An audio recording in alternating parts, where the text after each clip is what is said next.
আমরা আজকে চলে এসেছি এটা ঝালকাঠি ইকো পার্কে। এই পার্কটিতে আমি আসলে আগে আসিনি, আজকেই প্রথম আসলাম। আর দেখে আমার খুবই ভালো লাগছে। অনেক বড় পার্কটি, দেখুন ও মাথা মনে হয় যেন দেখা যাচ্ছে না, বিশাল। এবং পার্কের চারপাশে কিন্তু নদী।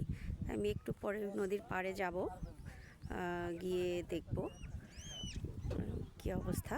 আর দেখেন এই যে পার্কের এক সাইডে যে বেদে যারা ভাসমান জনগোষ্ঠী, তাদের ছোট ছোট ঘর তুলে কিন্তু এখানে থাকছে, পাশেই কিন্তু নদী। এখন আপনারা ভাবতে পারেন আমি এখানে আসলে এই ভর দুপুরের মধ্যে কেন এসেছি। আসলে আমাদের প্রশিক্ষণার্থীরা আছে, এদের যে পিটিআইয়ের যে প্রতিযোগিতা হয়, বিশেষ করে দৌড় প্রতিযোগিতাটা, সেইটা হচ্ছে এইখানে অনুষ্ঠিত হবে। এই যে আমাদের ফিতা দেওয়া হচ্ছে, অর্থাৎ তারা রেখা টেনে দিচ্ছে যে কোন জায়গা থেকে কোন জায়গায় তারা দৌড়ে আসবে। আমাদের প্রশিক্ষণার্থীরা ওই যে দেখেন আসতেছে, সব সাদা ইউনিফর্ম পরা তারা। আমি একটু জুম করে দেখাচ্ছি, এখানে তারা আসতেছে যারা প্রতিযোগী। আর এখানেও আছে, আরও আসতেছে আরও পথে। আমাদের এই প্রস্তুতি, এখানে কয়েকজন যে বসা আছে, রোদ তো সবাই দাঁড়াচ্ছে না। আর আমাদের যে স্যাররা তারা ব্যস্ত আছে, ইনস্ট্রাক্টরও ওই যে তারা দূরে নদীর পাড়ে যাচ্ছে, আমিও যাব এখন।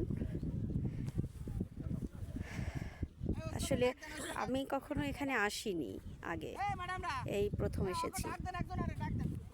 এই ক্রীড়া সম্পাদক কারা, আপনারা চলে আসেন। ক্রীড়া পরিষদের যারা সদস্য আছেন তারা আসেন। এই যে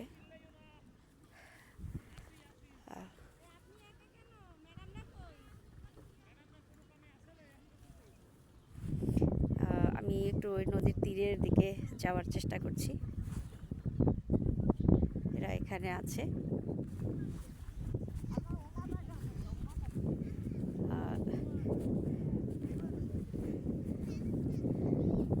এই মাঠটা আসলে এত বড় এবং নদীর একেবারে তীর ঘেঁষে, হ্যাঁ, নদীর যে কোল ঘেঁষে বলে সেটাই জন্য কিন্তু ভালো লাগছে। দেখেন এখানে কিন্তু অনেক গরু ছাগল আছে। গরু, বিশেষ করে ছাগল দেখি না, সবই গরু, কিন্তু এগুলো মহিষ না। কিন্তু অনেক রোদ তো, হয়তো আপনাদেরও অসুবিধা হচ্ছে দেখতে বুঝতে।